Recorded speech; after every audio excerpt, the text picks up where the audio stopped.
Hello everybody, it's a little bit chilly tonight, so I've got my cosy dressing gown on, but I'm all ready for bed. I've washed my face, I've cleaned my teeth, and I've brushed my hair, and now it's my favourite time. It's story time. I've got a new book today. Would you like to read it with me? It's called The Firebird. Let's read it.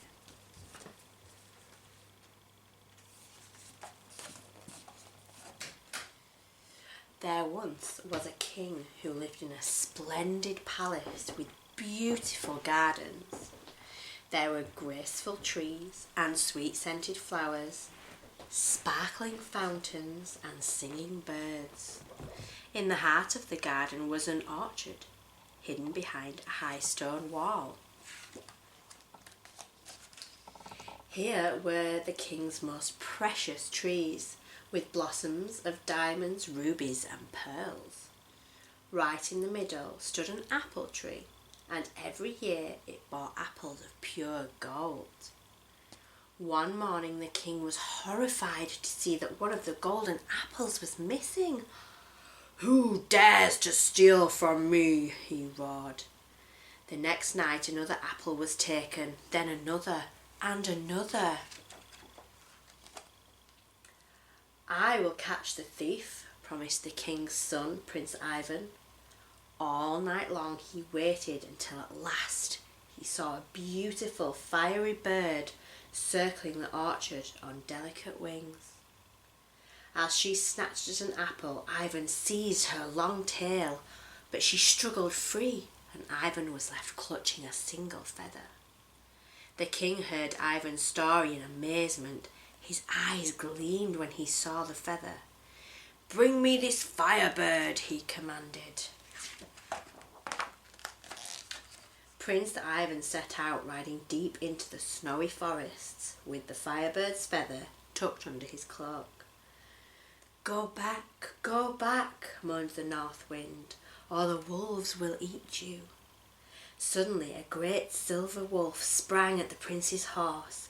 Ivan drove the beast away, but his poor horse collapsed onto the snow. "I'm sorry," the wolf bowed its great head. "I couldn't help myself, but I will make it up to you." "How can you possibly do that?" asked Ivan bitterly. "You must trust me," said the wolf. "Climb on my back and I will take you to the Firebird." Together they leaped into the air high over the icy treetops they saw until they saw the great palace of a distant land. "The Firebird is at the top of that tower," said Silver Wolf. "Go now and you will be able to take her, but whatever you do, don't touch her cage."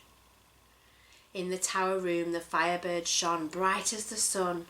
Ivan reached inside her cage, but his hand brushed the golden bars.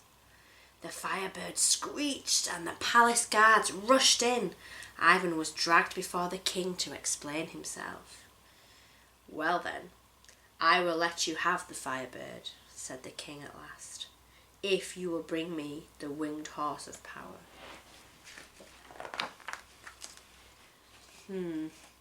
"The horse of power," said Silver Wolf. "That's far, far away, but we can be there by nightfall." He leapt into the air and swooped low over the oceans to another palace. "You'll find the horse in the furthest stable," said Silver Wolf. "Whatever you do, don't touch her bridle." The horse of power pawed the ground. Ivan reached for the rope halter, but his sleeve brushed her glittering bridle. The horse neighed and the palace guard rushed in. Once more Ivan was dragged before the king of the land to explain himself. "I will let you have the horse of power," said the king, "but first you must do something for me." "I have a daughter," the king continued, his eyes filled with tears. "My only child, stolen by the wicked wizard Koshi. Please, brave prince, bring her back to me." When he heard the king's request, Silver Wolf shook his head sadly. "Good luck, Prince Ivan. This will be your hardest task yet. I will do all I can to help, but many have tried and failed before you." They flew through the air until they saw a fortress on a mountain crag. "Look, there is Koshi's castle," said Silver Wolf. With one last leap, Silver Wolf landed in a moonlit garden. 12 beautiful girls were dancing around a fountain, watched by a princess more beautiful still. "Quickly, come with me," urged Ivan. "Now, before Koshi can stop us." As he spoke, the sky darkened. There was a thunderclap and the wizard appeared, surrounded by shrieking demons.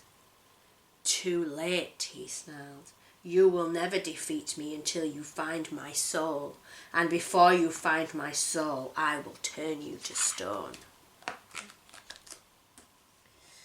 "Look in the hollow tree stump," rasped Silver Wolf, but Koshi was already muttering his spell.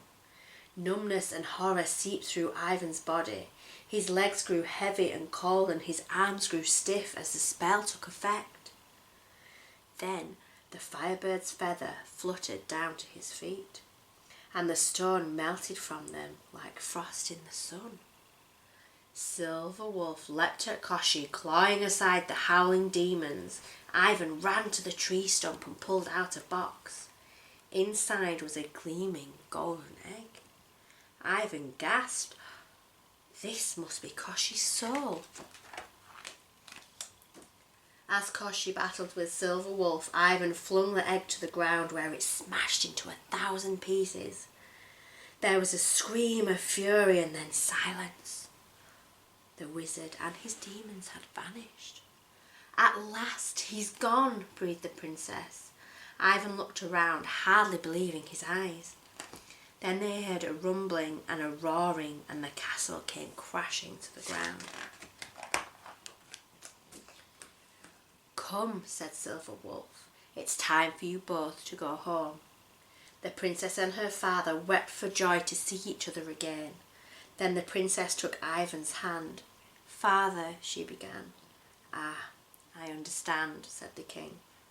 "Brave prince, will you marry my daughter?" After the wedding feast, they set out to deliver the Horse of Power. Finally, Silver Wolf carried Ivan, the princess, and the Firebird together to Ivan's homeland. In the starry sky, the Firebird blazed like a comet, but all the old king wanted was to see his son alive and well. "I was a greedy fool," he said. "I shall set the Firebird free. Now you are back, I know that I have the most precious thing of all." The end. That was a nice story. Thank you for reading it with me. It's time for bed now. Night night.